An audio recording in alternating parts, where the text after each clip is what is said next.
Konkuru. Première question, avant que je présente, d'où vient ce nom? J'en étais sûr. Il s'avère qu'on est très con et que en Mince. fait, à la base, on voulait organiser des concours. Concours dit avec l'accent japonais, konkuru. Ok. Ça va pas plus loin que ça. D'accord. Ah ouais. Voilà. Bah c'est ok. Je pensais que c'est un truc qui avait rien à Oh, voir. l'origin story, je suis Ouais. mort. T'aurais pu essayer de le vendre mieux. Genre un truc. Et pour la prochaine fois, essayer de trouver une histoire, tu vois. Je vais essayer de bosser Un sur petit une petite storytelling. Ouais. C'est pas forcément vrai. Hein. Tu t'inventes un peu. Tu Ça vois. pue. Je vais trouver quelque chose. Tiens. Passe-moi un des tomes. Alors comment t'appelles ça? Un tome, un jump, un konkuru, un konkuri? Ouais, tu peux appeler ça comme tu veux, hein, mais bon, nous on l'appelle un numéro entre nous. Un numéro. Ouais. D'accord. Et ben voici le numéro 1. Le konkuru numéro 1. Donc le magazine de prépublication de manga Merci. français, donc de manga francophone. Je vais essayer de résumer ce qu'est Konkuru en quelques phrases et on va voir si j'ai fait un bon boulot parce que quand même vous faites vraiment un travail assez exceptionnel et en plus maintenant qu'on voit la qualité du papier et autre chose, il y aura des analyses à faire qu'on ne pouvait pas faire avant. Tous les mois, il y a un numéro de Konkuru qui sort. Ce numéro est disponible de façon digitale et papier comme on le voit là. C'est un magazine de 280 pages environ, je suppose, d'un mois à l'autre, Environ, ouais. qui rassemble 8 mangaka francophones, du coup, qui sont prépubliés dedans. Donc il y a des one-shots, des séries. On a du coup, pour les deux versions, deux prix différents. On a la version digitale à 5 € par mois C'est ça. et on a la version papier à 14,90 par mois. Ça, c'est si on l'achète à l'unité. Après, on peut commencer à prendre des abonnements et c'est un prix différent ou c'est le même C'est prix 13,90 à l'abonnement. Ouais. Donc c'est moins cher. En sachant que tout ça, c'est 1, sans engagement, et 2, pour tous les jeunes qui nous regardent, si vous reste des sous dans le Pass Culture, regardez, c'est entouré.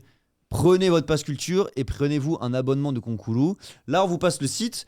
Donc vous voyez que déjà, moi, j'étais vraiment agréablement surpris par la qualité du site, du design, qui reprend les couleurs d'ailleurs de votre magazine. Hein. On voit que c'est des tons vachement noirs, sombres Et froid. Et froid. Et moi, je trouve que c'est hyper beau, hyper design. D'ailleurs, incroyable, n'importe qui peut faire sa candidature pour éventuellement avoir la chance de participer, en tout cas d'être publié dans Konkuru. Ça ressemble un peu à ce dont on a parlé juste avant, donc je trouve ça hyper cool. Première question aussi, ouais, comment elle vous est venue l'idée? Comment vous vous connaissez? Parce que présente un peu les gens de l'ombre, en tout cas qui sont dans l'ombre aujourd'hui. Comment ils s'appellent? Comment vous êtes connus? Et comment vous est venue cette idée? Ok, bah du coup, je vais revenir un peu loin maintenant. Donc en gros, quand j'étais au lycée, il y avait Leito, qui est du coup un des cofondateurs de Konkuru, qui était à côté de moi en classe. Je le connaissais pas plus que ça. Et à l'époque, déjà, lire des mangas, regarder des animés, c'était pas vraiment bien vu. N'est-ce Tu pas? vois, on était un Ouais. peu... Le mot otaku était très péjoratif. Ouais, Aujourd'hui, il y a exact. des émissions, le chef otaku, mais à l'époque, c'était pas trop ça. Et donc, je vois le mec, il kiffe les mangas comme moi. Et puis un jour, je le vois, il dessine. Je me dis, putain, un mec qui dessine. Je dessinais aussi. Du coup, on a tout de suite matché. C'est devenu mon pote. On dessinait chacun de notre côté. Et puis, on avait un rêve, c'était celui de devenir mangaka.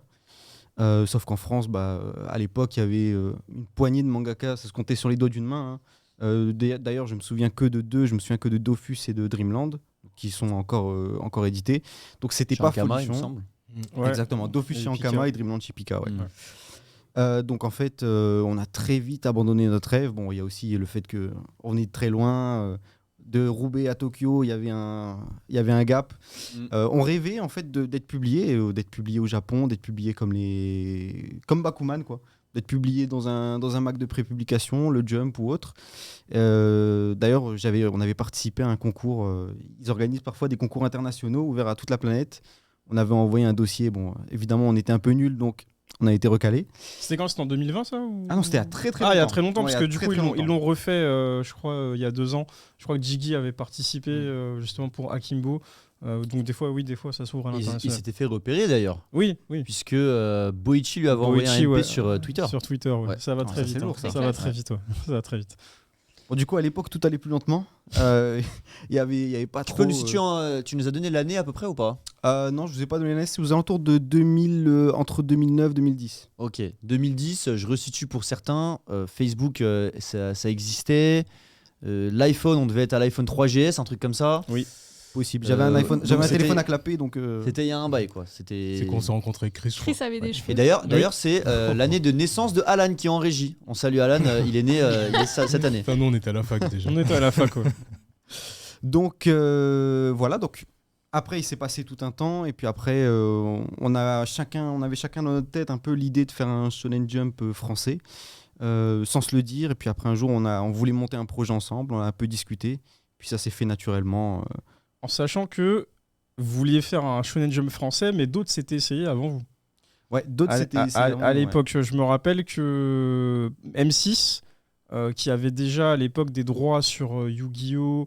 Et tous ces animés qui étaient diffusés, a eu l'idée, mais ça n'a pas marché, ça n'a marché que 3 numéros, de lancer un Shonen Jump français qui s'appelait Manga Hit à l'époque, qui était sorti en 2003, 2004, quelque chose comme ça, où en fait tu retrouvais déjà des chapitres de Yu-Gi-Oh!, Shaman King, il y avait déjà One Piece aussi, Naruto, et en fait, sauf que je me suis rendu compte bien des années plus tard qu'ils n'avaient pas les droits et qu'ils ont fait ce magazine de toutes pièces en incorporant des chapitres qui n'étaient pas encore sortis chez nous en France. On a ça chez Pika aussi. Pika, ils avaient un magazine Exactement, tous ouais. les mois. Ouais, mais alors après quand ça vient d'un éditeur, ouais, mais là c'était vraiment un truc où ça avait vraiment la même gueule qu'un Jump. C'était beaucoup plus fin. Mais du coup, tu sais, t'avais les pages qui étaient colorées, etc. etc. Si j'avais su, j'aurais ramené un numéro pour te montrer. Mais en off, je te montrerai si tu veux. Mais vous n'êtes pas les premiers en tout cas. C'est vrai que Pika ça ressemblait aussi un peu à un Jump ce Ouais, qu'ils c'est avaient ça. Je fait. sais plus comment Ouais, ça ouais. s'appelait, Shonen quelque chose, je crois. Ouais, T'avais Get Bakers dedans, Ouais, t'avais Get Bakers, ouais. GTO Aussi, ouais. à l'époque. Ouais, je crois il y avait Young GTO dedans, hein, je crois. Je sais pas si Je c'est- sais Peut-être que ça plus. s'appelait Pika Magazine. Hein. Je sais plus comment ça Ouais, s'appelle. c'est Bah, j'en ai plus. un à la maison d'ailleurs. Et il y avait d'ailleurs, je crois que Dreamland a commencé là-dedans. Ah, Si je dis pas de bêtises. Fort probablement, ouais. Donc ouais, bon, on avait un peu tout ça en tête, mais en gros, nous, on voulait vraiment faire ça avec une philosophie différente.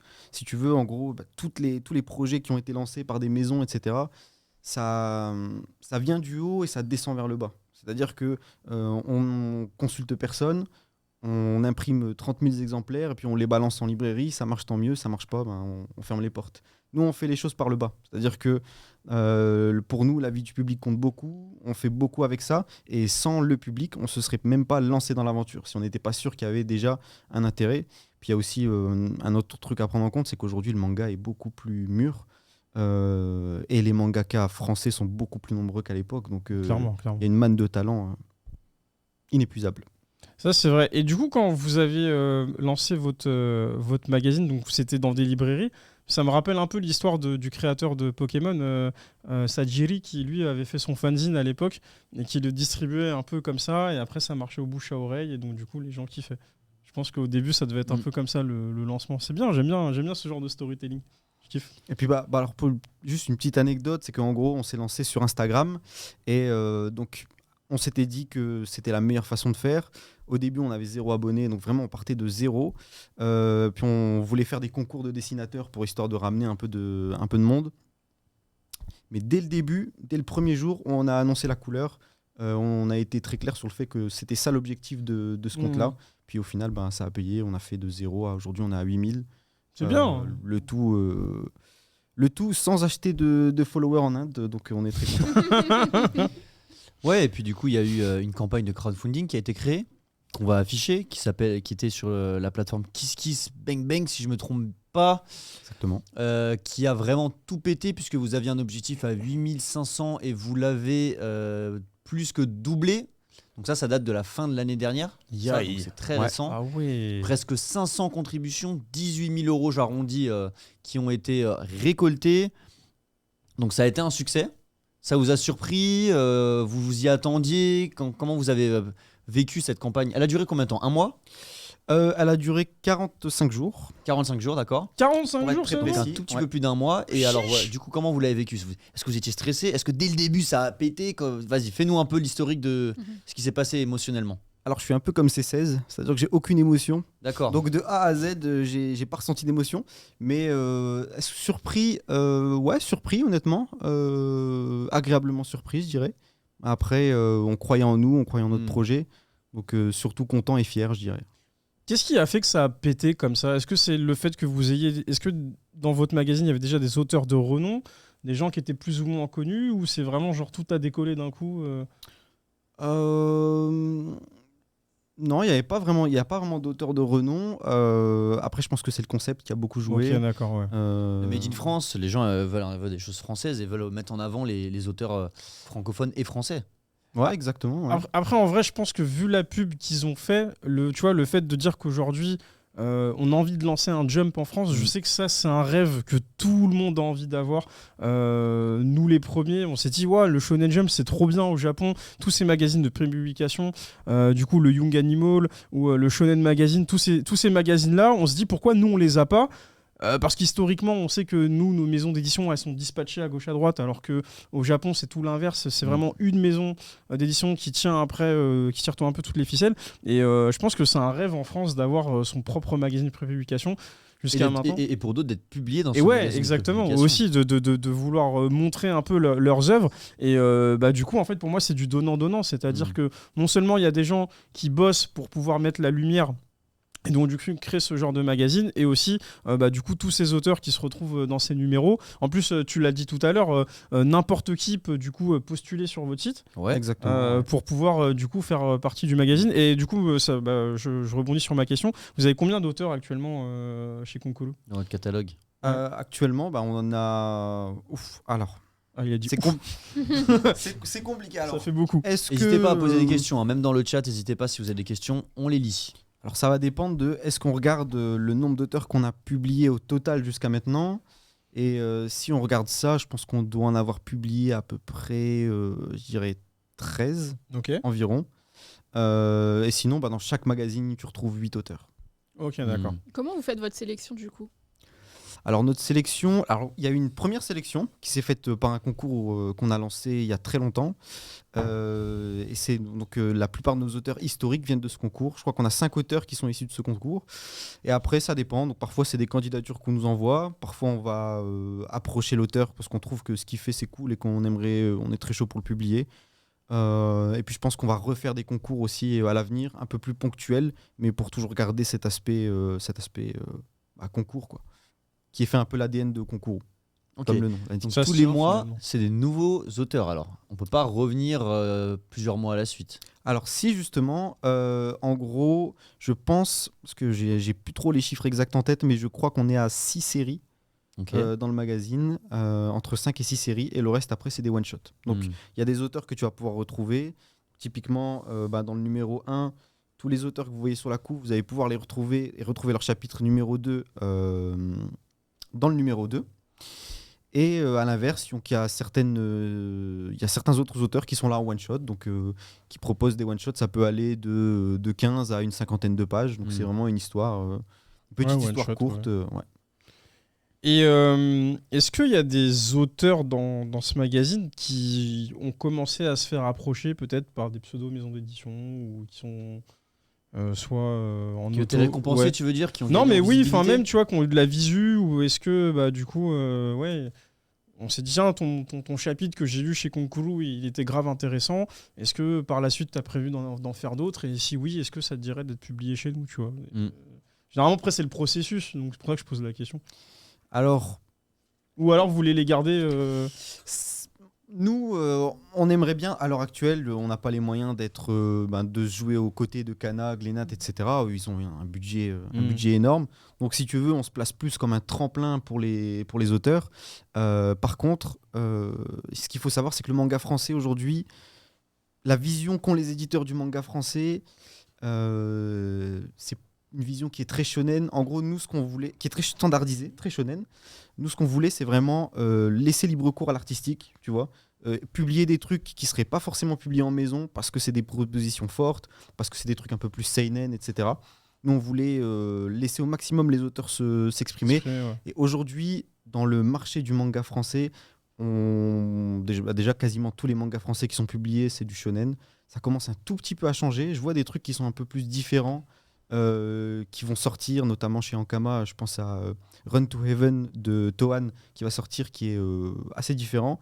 Mais sinon, donc, du fait de cette contrainte-là, les éditeurs sont pas encore, je pense, très chauds pour le genre d'histoire qu'on propose. Mais après, ça va être nous, notre travail, d'aller les rencontrer et puis de voir ce qu'on peut faire ensemble. Parce que clairement, ces auteurs, ils ont du talent, il y a un intérêt, il y a des gens qui le lisent et qui kiffent leur histoire.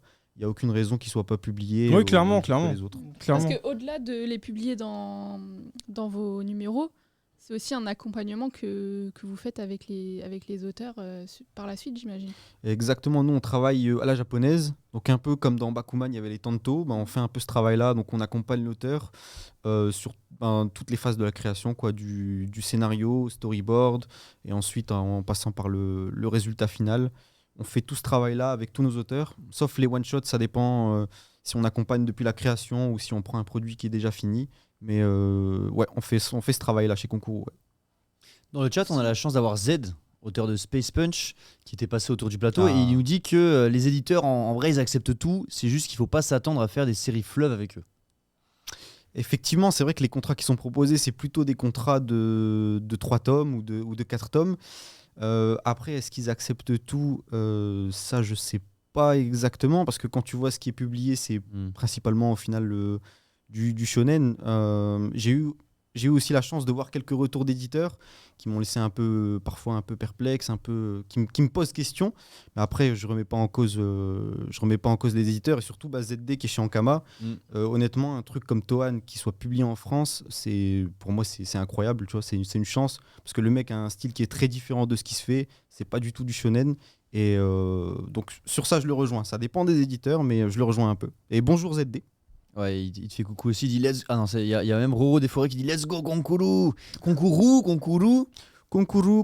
comme vous voulez. comme on veut, prend ok. tout. Il y a Kame Senin qui pose des questions, on a un peu répondu à ça, mais peut-être qu'il veut plus de précision. Au niveau du roulement des auteurs, comment ça va se dérouler entre numéros, ou bien est-ce que tous les auteurs seront présents sur chaque numéro? Alors donc les auteurs qui sont en one shot, ce sera sur un numéro, c'est pas impossible qu'ils reviennent.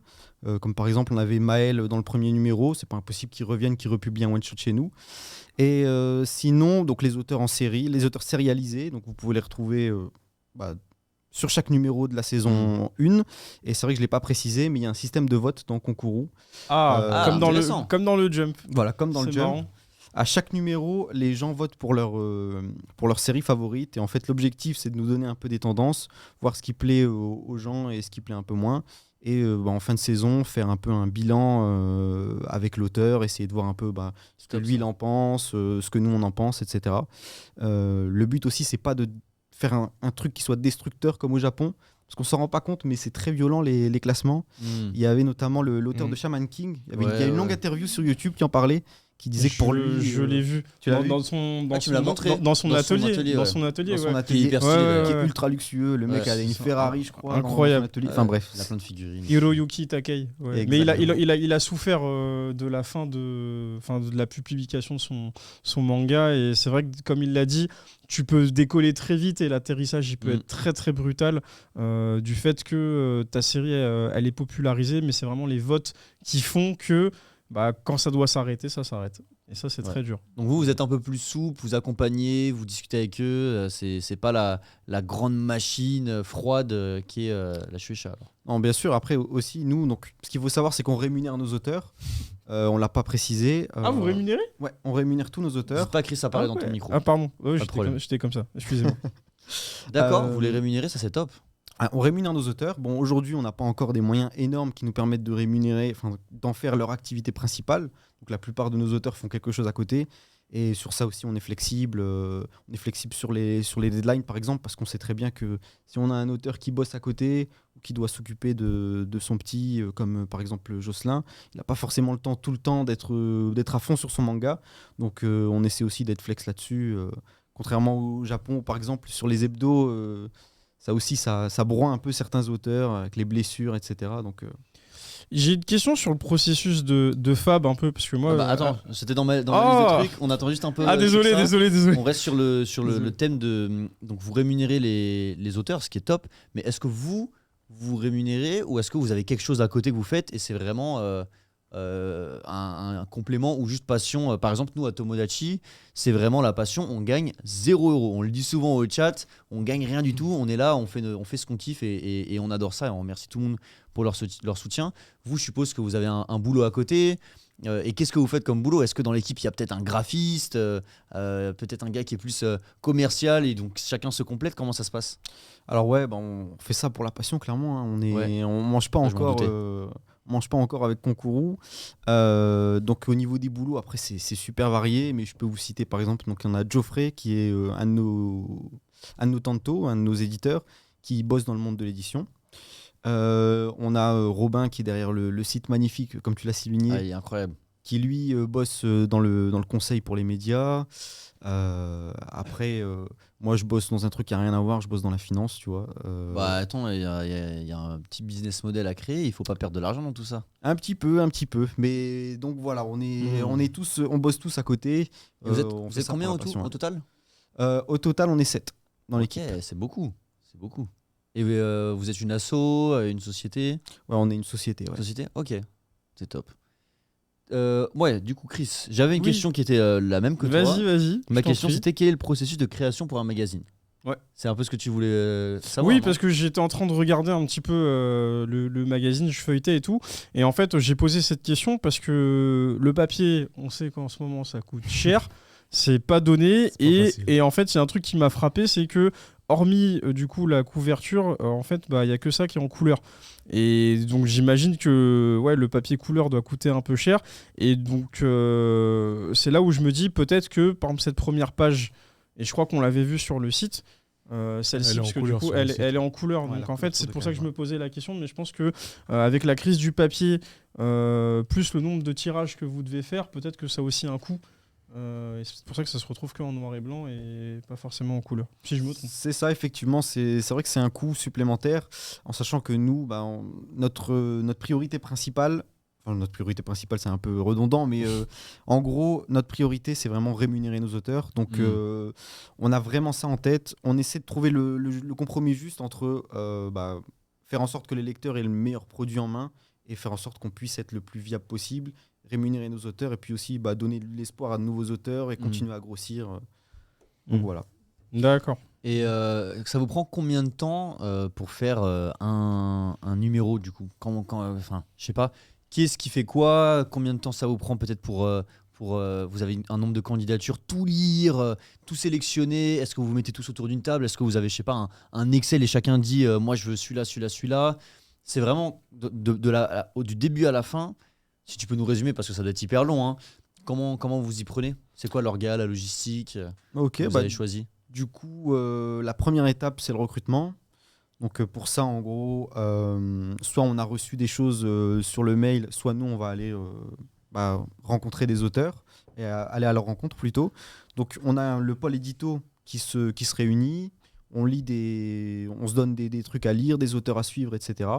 Une fois qu'on a fait une shortlist, on va aller les contacter ou alors s'ils nous ont déjà envoyé leurs trucs, on va aller les approcher pour qu'ils soient publiés. Ensuite, il y a toute la phase de signature du contrat, etc., toutes les formalités un peu juridiques. Une fois que ça c'est fait, on va faire donc, ils vont dessiner leur chapitre, fatalement. Ensuite, on va rentrer dans la phase de correction. Donc, pendant tout le processus où ils dessinent, ils vont être accompagnés par justement le tanto. Ensuite, il y a la correction. Donc, généralement, on corrige les fautes d'orthographe. On fait plusieurs allers-retours. Ça nous prend pas mal de temps. Et ensuite, il y a la phase de maquettage, qui est la phase, je dirais, une des phases les plus chronophages. Mettre les pages dans l'ordre, donc dans l'ordre inverse d'un PDF normal, par exemple. Ça prend beaucoup, beaucoup de temps. D'ailleurs, je passe le big up à Annie, qui est notre stagiaire, qui s'est occupée de la maquette. La pauvre, effectivement. La maquette de la deuxième version du numéro 1 et du numéro 2. Dans le chat, il y a Marshall Zuko qui nous dit il y a le meilleur étudiant chez Concourou. Je sais pas si c'est une ref ou Alors, une private joke. ça peut être deux personnes. C'est peut-être Stan. Alors, faudrait lui demander. Marshall Stan, Zuko, est-ce que c'est Stan. toi Donc c'est Stan qui nous aide énormément et d'ailleurs il nous a mis en. Ah, mais oui, contact.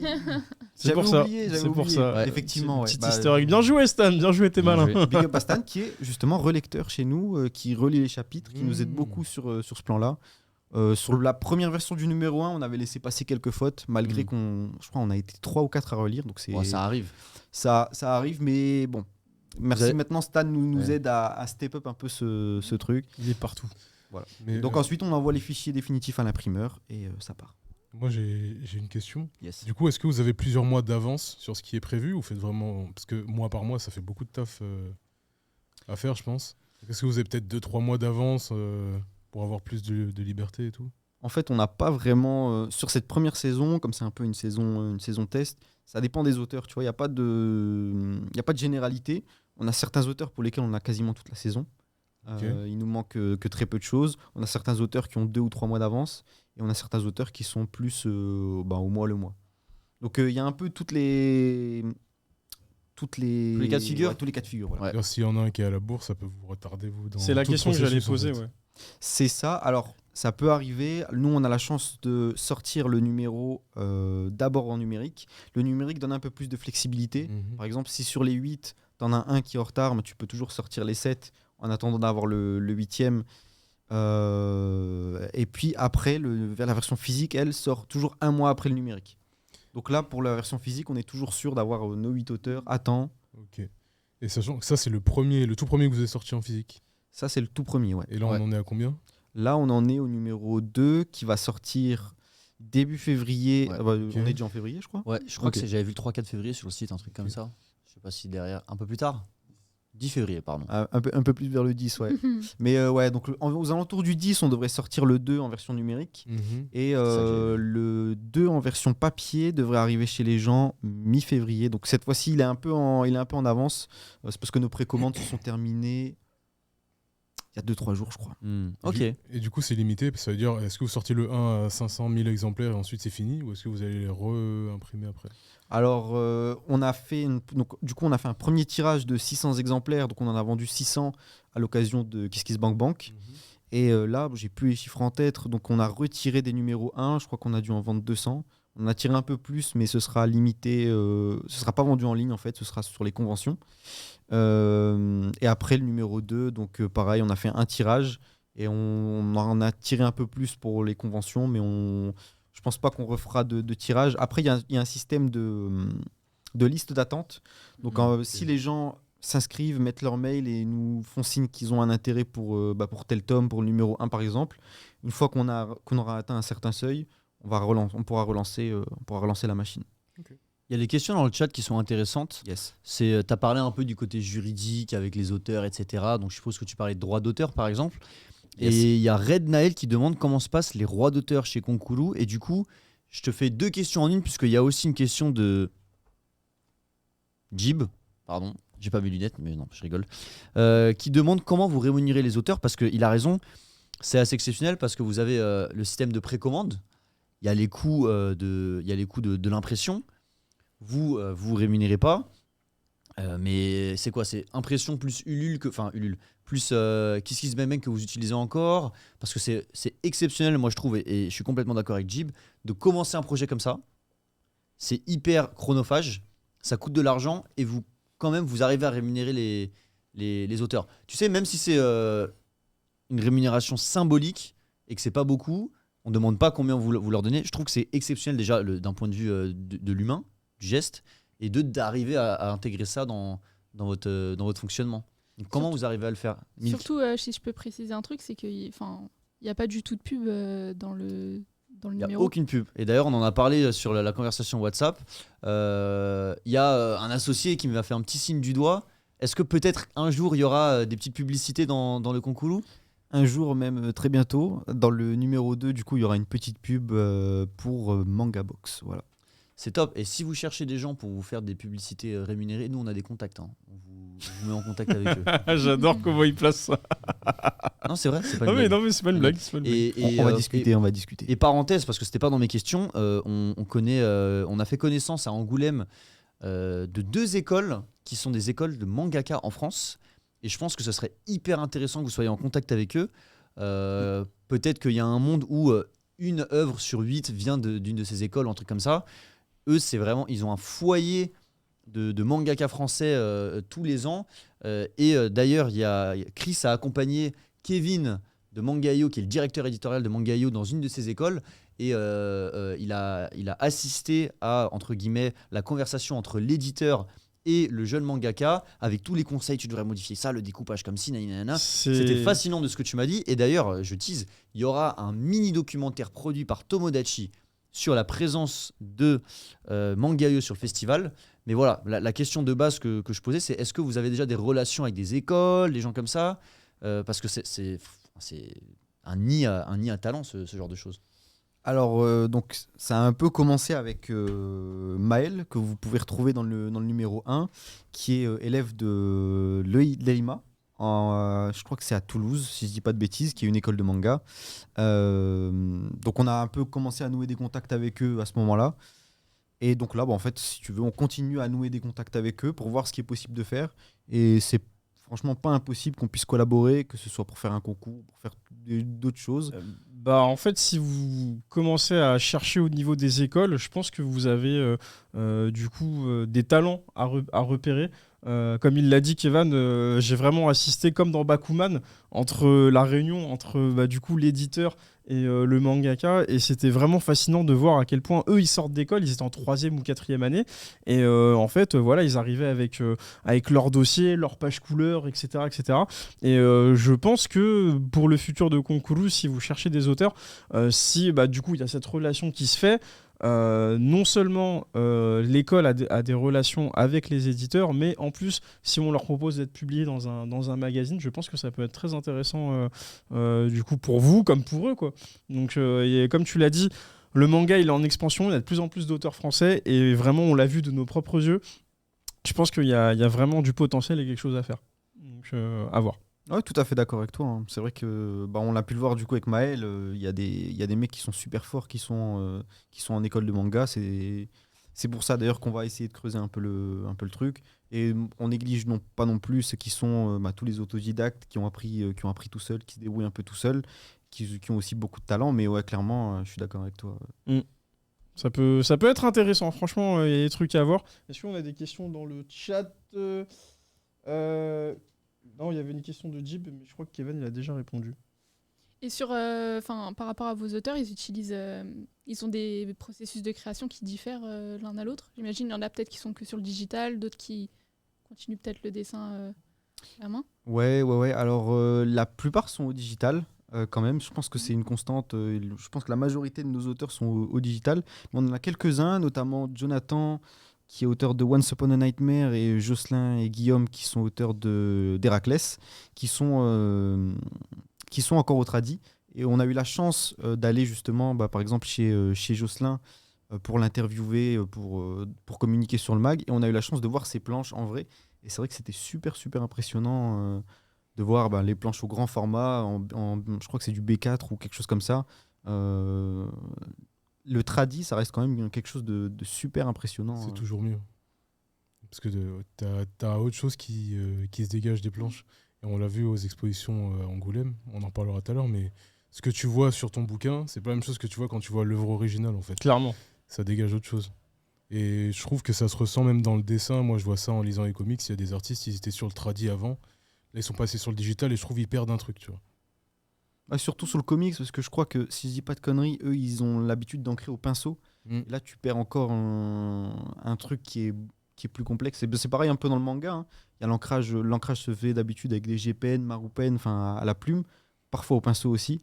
Et c'est vrai que tu peux un petit peu perdre, entre guillemets, cet aspect-là au digi. Après, il y a quand même des mecs super, super forts au digi. Je pense à Boichi. Pareil, Boichi, il est chaud. Ouais, t'en as, ils sont à un autre niveau. Tu regardes Shinichi Sakamoto en digital, il a des cheveux super complexes qu'il réutilise et tout. En fait, ça le fait beaucoup plus vite, mais il perd pas de sa technique. Alors que t'en as, dès qu'il passe au digital, tu perds un truc. Tu vois. Tu perds en dynamisme, tu perds en authenticité, tu perds un peu la patte même de l'artiste. C'est un peu dommage. Après, il y en a. Aujourd'hui, en 2023, il y a plein de gens qui vont commencer directement par le digital et du coup, il n'y aura pas vraiment ce passage. Ils vont développer leur. Ça, tu le vois sur le webtoon. Sur le webtoon, en général, ils commencent direct digital, donc en fait, ils ont leur patte qui reste. Et quand tu as bossé sur tradi, que les gens connaissent le tradi, que tu passes au digital, des fois, c'est un peu différent. J'ai un petit retour en arrière, ça vous dérange pas, parce que c'est de ma faute. Alors déjà, j'ai disparu 2 secondes, je sais pas si vous avez vu sur le plan large. Je regarde un petit truc avec la régie, mais on a complètement zappé de ma faute parce que j'ai bifurqué dans ma question la partie sur la rémunération des auteurs et les droits d'auteur aussi. Comment ça se passe? Est-ce que ils sont toujours propriétaires de leurs œuvres? Est-ce que il y a un, c'est à toi de me dire, quoi, je sais pas. Du coup, alors nous, on fonctionne pas comme les maisons traditionnelles. Donc en gros, les maisons traditionnelles, ce qu'elles font, c'est qu'elles font signer un contrat généralement pour 3 tomes. Elles ont la pleine propriété, les propriétés exclusives des droits en papier comme en numérique. Et elles rémunèrent de d'une façon qui est standardisée. Donc en fait, elle verse une avance aux auteurs, une avance sur droit. Et ensuite, donc par exemple, admettons, on va verser 15 000 euros à toi, Kayvan, on va te verser 15 000 euros. Quand tu veux. Tu me passeras ton RIB. Donc on va verser 15 000 euros à un auteur. Ensuite, on va vendre cet tome et on va attendre que la part des droits d'auteur atteigne 15 000 euros pour pouvoir commencer à le rémunérer en droits d'auteur sur cet tome. Ok. Donc il y a par exemple, je crois que c'est Renaud Lemaire qui disait qu'il avait dû attendre, je crois, 6 ou 7 ans avant de commencer à toucher ses droits d'auteur. Donc parfois ça peut mettre pas mal de temps. Je sais aussi qu'il y a certains auteurs qui recoupent pas leur avance, donc en fait ils vendent pas suffisamment pour recouper leur avance. Mais généralement ils ont pas à rembourser. J'ai cru entendre des trucs un peu, des maisons qui font un peu les cow-boys, mais ça c'est un autre sujet. Et du coup nous on fonctionne pas comme ça parce que du coup on est réaliste, on sait qu'on va pas en vendre 15 000. On fonctionne sur une rémunération fixe. Elle diffère selon les auteurs, donc je pourrais pas vraiment donner d'ordre d'idée. Ça, en fonction de plein de trucs, le profil de l'auteur, parfois on va les chercher. C'est déjà été publié quelque part, donc forcément ça joue sur la rémunération, etc. Et il y a une raison simple pour laquelle on rémunère en fixe, c'est que si on rémunérait en variable, au final les auteurs seraient très peu payés et beaucoup moins que ce qu'on donne actuellement. Donc nous, en gros, on a aussi, par exemple, d'autres sources de revenus, comme la pub. On a un partenaire sur la première, par exemple, sur le premier numéro, il a été sponsorisé par un distributeur de boissons qui s'appelle H-Sweet, de boissons asiatiques. Le deuxième numéro sera un petit peu sponsorisé par Manga Box. Donc on fonctionne aussi comme ça. Donc la rémunération de nos auteurs, voilà, elle est fixe. Et au niveau des droits d'auteur aussi, nos contrats sont très adaptés par rapport à ce qui se fait dans le monde de l'édition. Ils sont beaucoup plus légers. Et puis voilà. Ok. J'avais quelques autres questions et n'hésitez pas encore une fois autour de la table et sur le chat si vous en avez. Tout à l'heure, tu as parlé de convention. Ça vous est déjà arrivé d'avoir un petit stand Concoulou en convention ou est-ce que vous avez l'objectif d'en avoir un? Raconte-nous un petit peu ce côté-là. Alors, on est fauchés, Oui. mais on a des idées, on est sympathique, comme vous pouvez le voir ici sur ce plateau. Vous êtes très sympathique, c'est vrai. Putain, merci. Au nom de l'équipe. Donc du coup, on va très certainement être invité dans une ou plusieurs conventions, et notamment Metz Story à Metz, du coup. Donc voilà, ça se fait aujourd'hui, ça se fait comme ça. On n'exclut pas de prendre un stand pour une convention à l'avenir, mais comme c'est un budget... Que nous, on est un peu en... On sait. On a eu notre stand à Japan Expo pour l'année 2022, mais il y a des solutions pour avoir un stand moins cher tout seul. C'est les stands passion et les stands artistes. Et après, tu peux... nous, on a fait un truc, je sais pas si d'autres personnes le font, ce qu'on a fait, mais on a fait un peu une équipe. On s'est mis à plusieurs sur un stand, comme ça on a coupé les frais, etc. Et on a fait un petit crowdfunding pour nous aider, un tout petit. Donc on en reparlera après ou une autre fois, mais il faut que vous ayez un stand par exemple à Japan Expo. Et en plus, l'avantage de ça, nous sur notre stand, on avait Ton Design, qui est une marque qui fait des stickers, des autocollants pour carte de crédit personnalisés avec tes mangas préférés, notamment avec Boruto, c'est peut-être pas tes préférés, Boruto et Hunter. Et ils ont les licences. Ils ont vraiment les licences, donc c'est pas un truc qui fait comme ça, quoi. Sinon, de toute façon, ils n'auraient pas été à Japan Expo. Et l'avantage, c'est que vous vendez un produit, donc vous avez vraiment directement, vous pouvez éventuellement vous rembourser votre stand. Et en plus, vous pouvez faire un petit truc de dédicace en même temps si vos auteurs y viennent, quoi. Carrément, ouais. C'est pour ça qu'on y pense très fort, notamment à la Japan, mais je pense qu'on va en parler après, en off. Vas-y, en off. Et une petite dernière question, sauf s'il y en a d'autres, c'est par rapport aux auteurs. Imaginons qu'il y a un auteur déjà connu ou qui a déjà du succès qui s'intéresse à Concoulou et qui veut être publié. Je prends un exemple.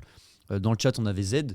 On a aussi Jigito que nous on connaît. Ils sont là, ils font quelque chose. Ils disent punaise, j'ai envie de me faire publier dans Concoulou. Est-ce que vous pourriez les accepter eux ou vous vous dites non, eux ils ont déjà un succès, ils arrivent à fonctionner. Nous, notre priorité, c'est vraiment mettre en avant ceux qui sortent d'un buisson. Alors la question de est-ce qu'on les accepterait, en fait, tout dépend de ce qu'ils ont à proposer. Parce que attends, je te coupe. La Z dans le chat, il fait punaise, j'ai envie de me faire éditer sur Concoulou maintenant. Z, appelle-moi 06. Non, en vrai, pour un one shot, ça serait une bonne idée. S'il veut faire un petit truc, tu vois, au moins c'est publié quelque part. Non, mais vraiment, ce serait lourd. Et après, il faut aussi, nous, qu'on pense aux autres auteurs. Ça ramène de la lumière aussi sur eux. Parce qu'aujourd'hui, il y a, par exemple, comme les auteurs comme Z ont quand même pas mal de portée. Hein, comme Géraud, Z, toute cette génération, même Renaud Lemaire. Ils ont une sacrée portée. Donc, ils pourraient apporter de la lumière aux autres artistes. Donc, nous, carrément, on est chaud. À partir du moment où on kiffe ce que la personne fait, on regarde aussi l'artistique, hein, clairement. Nous, notre objectif, c'est d'avoir le meilleur Mac possible. Donc il faut que ce soit quelque chose qui nous convienne en termes d'artistique. Mais ouais, non, on accepterait volontiers. Ok, super intéressant. Mais c'est vrai que le Ouf. côté mettre en avant les autres artistes via un artiste un peu plus connu ou qui a déjà une grosse communauté, c'est vraiment une bonne idée. Et est-ce qu'il y a d'autres questions autour de la table? Parce que Ouais, j'en ai moi, encore une, moi, après. j'ai une dernière petite. Enfin, j'ai une question pour. Les gars, pour on a le toi. temps. Yes. Du coup, vous vous focalisez sur les mangaka francophones. Qu'est-ce qui vous retient d'aller voir d'autres mangaka qui sont peut-être de l'Union européenne mais qui ne sont pas francophones? Est-ce que c'est potentiellement les coûts de traduction ou est-ce que c'est vraiment un truc qui vous tient à cœur de promouvoir le manga francophone particulièrement? Parce que francophone, c'est vraiment. On a la France, on a le Québec, on a des pays d'Afrique, il y en a beaucoup, on va pas tous les citer. Et est-ce qu'on a autre chose hors Europe? On a. Bah non, je pense pas. Hein. Peut-être oui, dans les Belgique, îles, etc. Luxembourg, Quoi. Ouais, voilà. Mais ouais, c'est vrai, si demain il y a. Si demain il y a, je sais pas, quelqu'un de Nouvelle-Zélande qui vient avec une œuvre incroyable et qui fait la demande sur Concours, comment vous allez prendre ça? Malheureusement, ce sera non. Parce que en fait, c'est un peu notre ADN. En gros, on s'est vraiment lancé avec cette idée de faire un Shonen Jump entre guillemets français, donc plutôt francophone. C'était ça vraiment l'objectif. Donc malheureusement, malheureusement, on peut dire, on s'ouvre pas à l'étranger. On aurait pu aussi très bien acheter des droits japonais et faire une sorte de magazine de Bien sûr. pré-pub avec que des mangas jap. Mais non, c'était pas notre but. On essaie vraiment de se focus nous sur notre but. Et on a aussi cette pensée à nous quand on était plus jeunes, quand on dessinait. On aurait vraiment kiffé avoir un but, un truc qui soit accessible, qui soit pas qui soit pas entre guillemets inatteignable. Et je pense qu'avec Concours, on a ce truc-là. Les gars, j'ai tellement de questions qui me viennent à l'esprit, c'est incroyable. Donc j'en ai encore deux. Un peu plus sur. Là, on a parlé beaucoup de votre histoire, Yes. de quand, ce qu'il y a, tout le travail qu'il y a derrière, etc. Moi, j'ai une question. Qu'est-ce qui vous a fait choisir ce format et pas un format peut-être plus grand qui ressemble plus à ce qu'on fait au Japon? Pareil, le papier, tu vois, on aurait pu partir sur un papier beaucoup plus fin, d'une qualité bien moindre, mais vous êtes parti sur vraiment un papier de qualité. Comment vous avez fait ces choix? Est-ce qu'il y a un raisonnement derrière tout ça? Et pourquoi vous avez fait ces choix? En fait, si tu veux, donc tout part des coûts de production qui sont de base très élevés. Ça a pas l'air, mais en fait, le papier qu'on utilise coûte moins cher qu'un papier manga, mais c'est à cause d'une spécificité de Concours, c'est que nous on fait des petits tirages et que en fait sur les petits tirages, le papier manga revient plus cher. Donc c'est la principale raison pour laquelle on n'a pas de papier manga et encore moins de papier comme le Jump. Et après nous on avait cette volonté vraiment d'avoir une version, un bel objet, tu vois, un truc que les gens puissent avoir chez eux. Il y aura d'un côté les scans qui sont très accessibles, qui sont à quelques euros près, à peu près le même prix que le Jump en version papier au Japon. Et à côté de ça, pour ceux qui aiment vraiment le projet, qui ont envie de le soutenir et surtout d'avoir l'objet chez eux, on voulait faire quelque chose de sympa.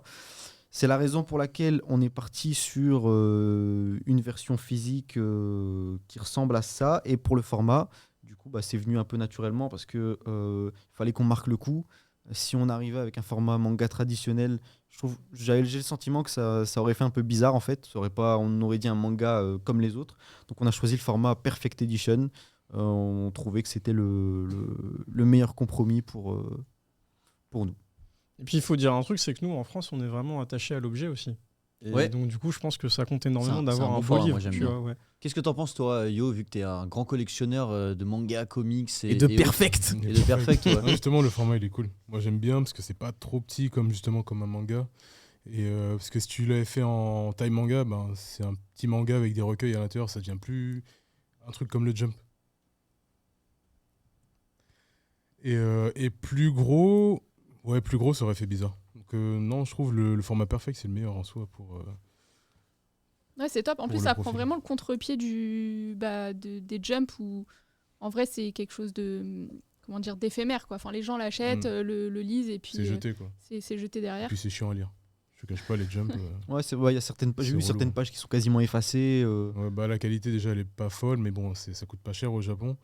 Et c'est gros, c'est vraiment gros, donc c'est chiant à lire. Et puis dès que tu ouvres trop, ça plie le dos du bouquin. Donc là, non, c'est un bon compromis, je pense. Et vous avez fait le choix d'avoir une jaquette, ce qui est vraiment. En plus, il y a une qui, doit, jaquette. qui doit être un coût pas négligeable, un, et deux, ça ajoute vraiment quelque chose à Konkuru. Et j'ai ma dernière des dernières questions, je vous promets. On voit là qu'il y a marqué saison 1, numéro 1. Hop. Je sais pas si on peut le voir, ouais, on peut le voir. Ma question, c'est comment est-ce que vous découpez les saisons? Combien de numéros vous prévoyez par saison? Et est-ce qu'il y aura des numéros spéciaux pour un événement ou pour un giga Konkuru, donc un gros Konkuru?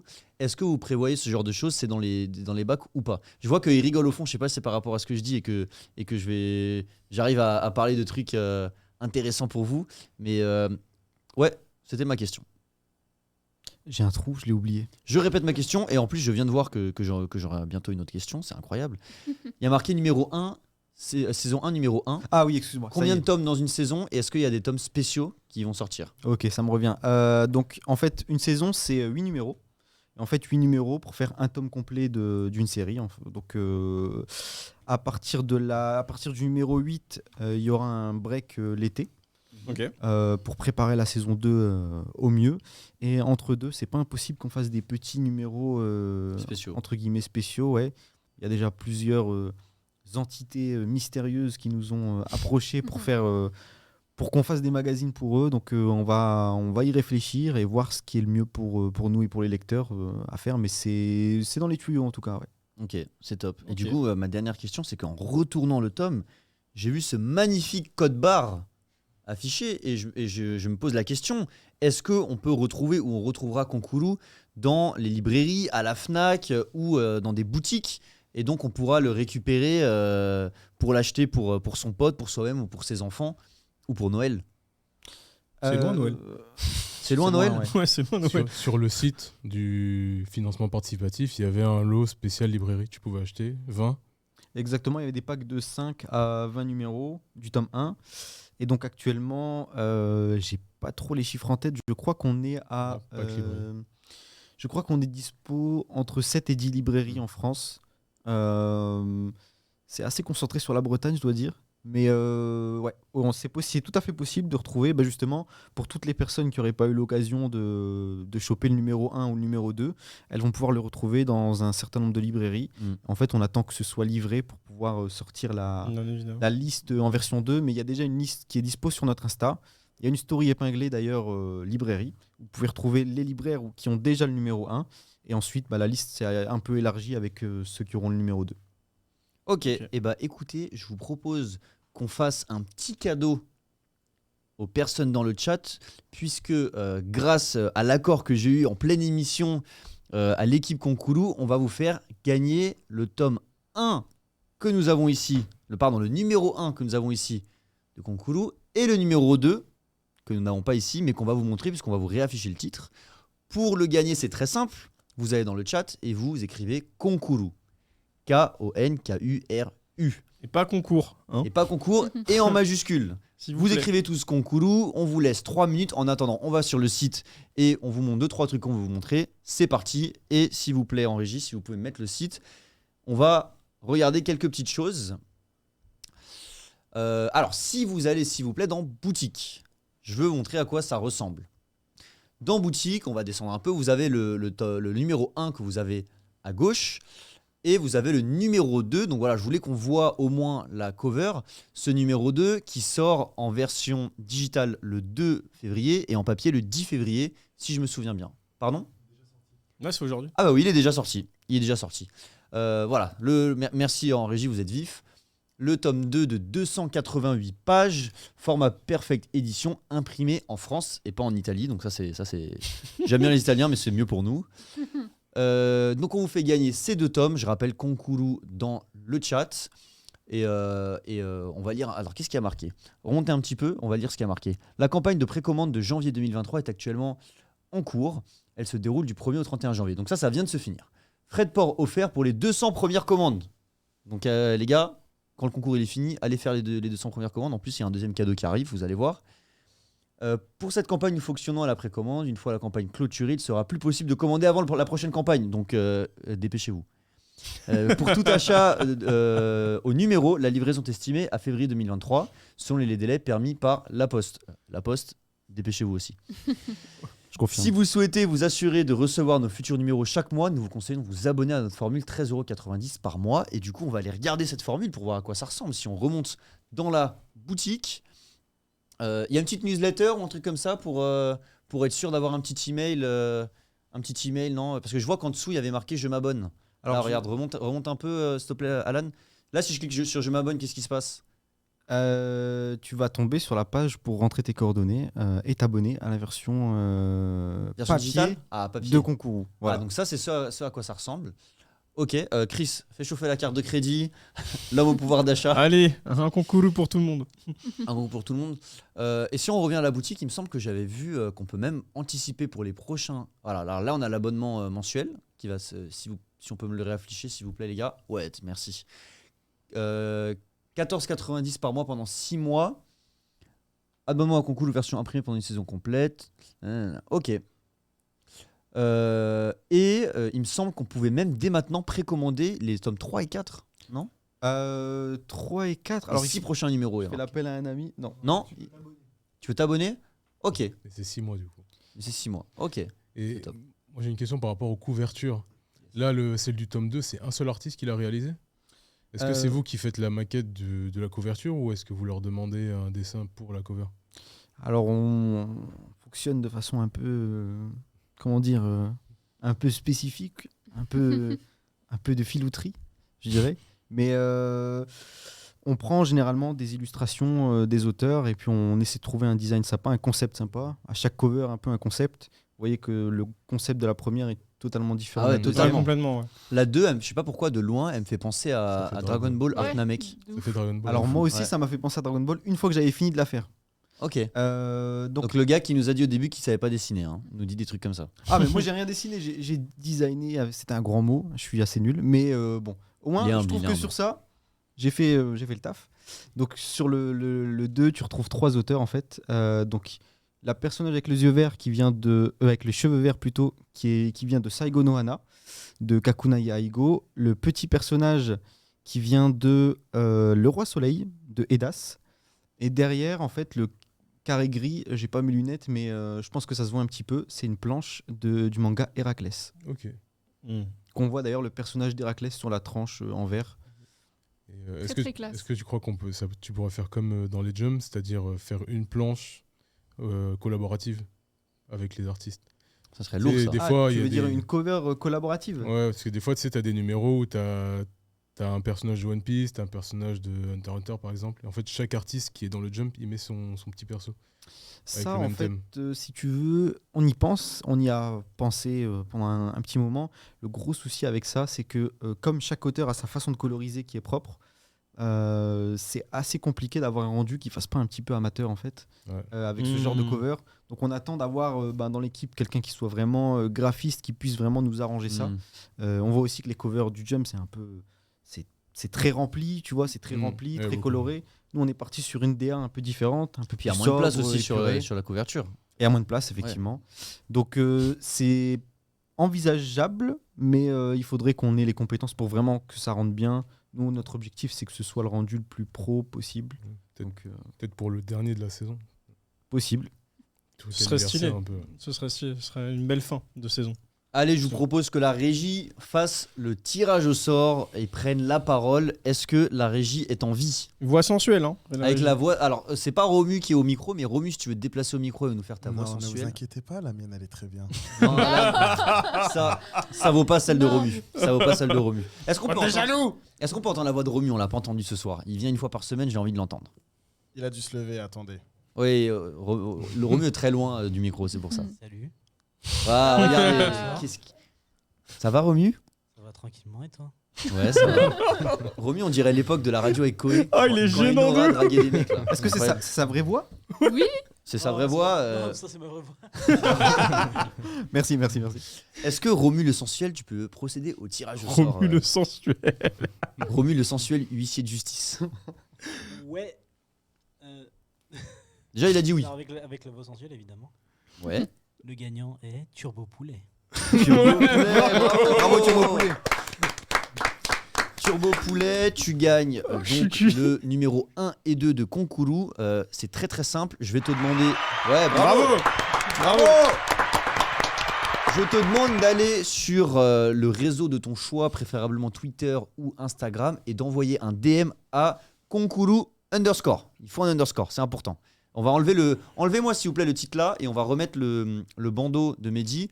Regardez, Concours _ comme c'est marqué là. Hop, hop. Voilà. C'est à l'envers comme à la météo. Là, je dis exactement comme ce que Sullivan dit. Merci Evelyne. GG à toi. Donc envoie un message, s'il te plaît. Voilà, regardez qu'est-ce qu'ils sont rapides. Concours _, tu leur envoies un DM. Tu leur envoies tes coordonnées, nom, prénom, adresse postale précise et une adresse mail. Comme ça, tu recevras un mail quand ils t'enverront ça. Il y a besoin d'autre chose, les Concours Boys? On s'arrangera. Le Concoucrou? Le Concoucrou? C'est un peu bizarre. Je pense pas qu'on va le garder. C'est mais, bizarre un peu, ouais. Le concoucrou. Et les gars, pour tous ceux qui ont joué et qui n'ont pas eu la chance de gagner, il y a une surprise pour vous. Puisque le Concoucrou vous a fait quelque chose de spécial, il vous fait une réduction de 20% waouh. sur tous les achats qui sont faits jusqu'à ce soir minuit sur le site. La régie va gentiment vous mettre le lien du site dans le chat. Et là, c'est 20% sur tout. Tu prends un tome, tu as 20%. 2 tomes, tu as 20%. Tu prends pour les 6 prochains mois, tu as 20%. Même la livraison prend la réduction. D'accord? Exactement. Même Ah ouais. Mehdi est à vendre à 20% pour 2 nuits. Donc dépêchez-vous. Mais il coûte cher, hein, attention. Et il a Pour un vendu prix tout à fait raisonnable. un prix tout à fait raisonnable. Non, mais sans déconner, le code promo pour ça, c'est Tomodachi23. Regardez, je vous le marque dans le chat Ah comme ça. ouais, Wow, d'accord. on a notre Ah premier ouais. code promo, les gars. Tomodachi 23. Je vous le marque dans le chat pour être sûr que vous ne fassiez pas de faute. Tomodachi 23 en majuscule tout attaché, pas de point, rien du tout. Et vous avez 20% sur tout le site. Voilà. Oh là là, mais qu'est-ce qu'ils sont forts ce soir. Ils ont démarré un peu en raté, mais ils sont trop forts. Est-ce qu'on peut l'appliquer pour voir si ça marche? Attention là, derrière la caméra, ils sont en stress. En sûr. Ouais, Let's super, go. bravo. Tu vois là, juste pour un abonnement, on a déjà gagné combien? 3 balles. 3 balles par mois. 3 balles par mois. 3 fois 6 là, on a... Qu'est-ce qui se passe? Premier paiement? Ah, faut prendre le prépayé pour avoir tous les mois. Et ben là, est-ce que la régie peut le faire en direct? Et comme ils sont chauds ce soir, on va leur demander. Montrez aux gens dans le chat ce qu'il faut faire. On veut prendre les 6 mois d'abonnement. J'ai une question. Oui. T'aurais pas fait du téléachat dans une autre vie? Pourquoi? J'ai le Mais même ça, ça lui va bien. Ça lui va bien, bien. franchement. Ouais. Le matin Eh bah, à 6h. Il manque la petite musique. Je te jure. Regardez ce super grippin. Donc là, vous avez le lien dans le chat, vous avez le wow. mot de passe et voilà. C'est cliqué, ouais. Donc là, sur 79 €, vous économisez 16 €, ça vous fait 65 €. Franchement, pour 16 €, vous pouvez avoir 3 mois de Concours digital à offrir à vos potes, les gars. Donc faites ces économies et revenez sur le site pour racheter encore. C'est pas mal, franchement, c'est cool. Non, franchement, c'est top. Et je sais qu'autour de la table, il y a probablement des gens qui vont, qui vont l'acheter. Et d'ailleurs, je sais que c'est dans longtemps, mais pour Noël, c'est un bon cadeau. La Saint-Valentin, c'est la semaine prochaine. C'est un bon cadeau aussi Déjà pour votre copine ou votre copain. Et pour les anniversaires, pour tout. Mais dépêchez-vous parce que si vous ratez la date, bah, il faudra attendre le mois prochain. N'est-ce pas? Effectivement, en fait, à chaque mois qui passe, j'allais dire un truc totalement con, mais à chaque mois qui passe, il y a un numéro en moins. Donc là, actuellement, vous allez recevoir le numéro 3. Et le mois prochain, vous recevrez le 4 si vous commencez l'abonnement le mois prochain. Et achetez absolument les numéros parce que après, quand ils vont aller en convention, parce qu'ils vont le faire, on le dit, mais on le fait. Exactement. Et qu'ils vont amener les auteurs pour dédicacer, vous n'allez pas leur faire dédicacer n'importe quoi ou pas, vous n'allez pas leur filer une feuille blanche, vous allez leur filer votre Concours. Donc prenez-le dès maintenant parce que si vous oubliez de le prendre, vous aurez rien à faire dédicacer et vous aurez l'air con. Voilà. Et je fais un coucou à Jigito dans le chat qui nous demande si on est remis d'Angoulême. Oui, et on va en parler tout à l'heure. Jigito, qui est un auteur mangaka français. Jigito, tu arrives au mauvais moment. On vient de parler de tout ce qui te concerne et t'arrives. Voilà. C'est On vraiment. regardera la rediff. Vraiment, c'est ouais, tu regarderas la rediff Konkoulou, tu leur dois un one shot, c'est Chris qui paye, c'est cadeau. Ok. Voilà. Merci, Et Chris. De rien. c'était tout pour la partie Konkoulou. Tu vas rester avec nous un petit peu, on va faire un petit jeu tous ensemble. En tout cas, je trouve que pour résumer un peu mon ressenti personnel, là c'est vraiment personnel, et je vais parler à la caméra. Je trouve que c'est une initiative de dingue, surtout que c'est pas une initiative d'une maison d'édition qui a des budgets, etc. C'est une bande de potes qui veut faire ça pour le kiff et qui prend de son temps en plus de son taf et qui arrive à rassembler 7 personnes. Nous, comment dire, on ressent ce que vous faites parce que c'est un peu ce qu'on fait, mais dans un autre domaine. C'est-à-dire que nous, on est une bande de potes, c'est pour ça qu'on s'appelle Tomodachi, qui faisons un média autour de la culture asiatique et qui prenons énormément de temps parce qu'une émission de 3 heures toutes les semaines, ça prend du temps à préparer. Et ça nous fait plaisir de vous recevoir, de vous donner le peu de force qu'on peut vous donner. Et deux, moi, je me vois pas dans votre projet parce que vous faites plein de choses que je serais pas capable de faire. Mais l'ambiance de groupe, de collectif et que vous avez, elle est top. Et j'espère que ça va péter toujours Same plus énergie. tous les mois, quoi. Voilà. Yes, les gars. bravo les gars. Bravo. Voilà, Kevin. et dans le chat, ils disent c'est génial, faut les soutenir, soutenez-les. La meilleure manière, c'est d'acheter. Si vous pouvez pas acheter, likez tous les réseaux et publiez sur votre story. Ça, c'est gratuit et ça donne de la force. Et si vous achetez un truc, pareil, likez tous les réseaux, prenez votre story avec, parlez-en à vos potes, offrez-le, faites tout ce que vous pouvez pour donner de la force à des projets comme ça parce que c'est pas tous les jours qu'il y en a. Voilà. Est-ce que quelqu'un a quelque chose à ajouter? Bah moi, un grand merci. Je le redis. Ouais, bah, je l'avais c'est déjà vrai. dit, mais Avec maintenant, plaisir. maintenant que c'est passé, c'est sincère. Au début, je mentais. On fait genre qu'on est potes, mais après l'émission, on se parle plus. Hein. Ah, exactement. Non, mais vraiment, merci à vous, merci à toute l'équipe. On ressent, il y a une énergie chez vous que je kiffe, franchement. Ah, c'est gentil. C'est sympa. Et bah, Merci. voilà, c'est super invite. Et Bah, vous Eh ben, revenez écoute, quand vous voulez. Vous, hein. vous revenez pour, La- nous parler. la place est là. Écoute, dis pas ça parce qu'on doit discuter de certains trucs après. Oui, donc, non, mais voilà. ils sont invités. Tu sais très Vous bien êtes que- invités quand vous voulez et plus si affinité.